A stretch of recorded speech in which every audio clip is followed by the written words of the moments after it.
आपण पाहत आहात वंदे मातरम न्यूज।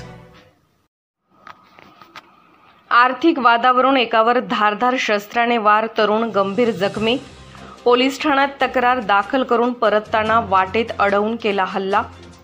सागर तानाजी गोसावी वय 27 याला खतीबनगर येथे रस्त्यावर दुचाकीवरून जात असताना अज्ञात हल्लेखोरांनी डोक्यावर, हातावर, दंडावर वार करून गंभीर जखमी केल्याची घटना घडली आहे। गांधी चौकी पोलीस ठाण्यातून घराकडे परत जात असताना हा हल्ला झाला आहे।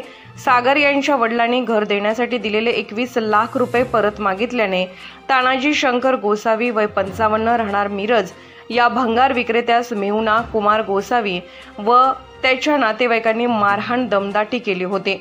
यामुळे तानाजी गोसावी यांनी कीटकनाशक प्राशन केल्याने त्यांना उपचारासाठी सिव्हिलमध्ये दाखल करण्यात आलं होतं। आज महात्मा गांधी पोलीस ठाण्यात दोन्ही गटांना बोलावण्यात आलं होतं।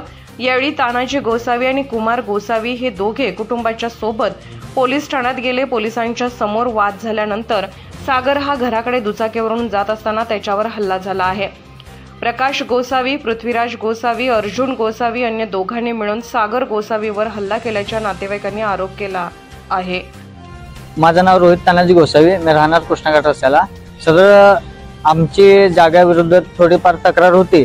ती समोरची पार्टी कुमार भरत गोसावी, सुमन कुमार गोसावी यांनी आज सकाळी आम्हाला काल कळण्यास आलं की पोलीस स्टेशनमध्ये हजर होणार आहेत आणि साहेबांचा फोन आलता पोलीस स्टेशनमधून, गांधी पोलीस स्टेशनमधून। तर सदर आम्ही पोलीस स्टेशनमध्ये गेलो तर ती केबिनमध्येच आमच्या धक्क्याबुक्क्यात थोड्याफार झाल्यात, साहेबांच्या समोर झालेले आहेत। आणि दुसरी गोष्ट, ते आमचे डॉक्युमेंट्स आणायला गेलतो, सागरला पाठवून दिलतो घरी, त्याच कारणास त्यांनी पुढचं जे काही घटना झालेल्या आहेत सागरला मारल्यात। अशाच ताज्या घडामोडी आणि बातमीसाठी वंदे मातरम न्यूज चॅनलला लाईक करा, शेअर करा आणि सबस्क्राईब करा।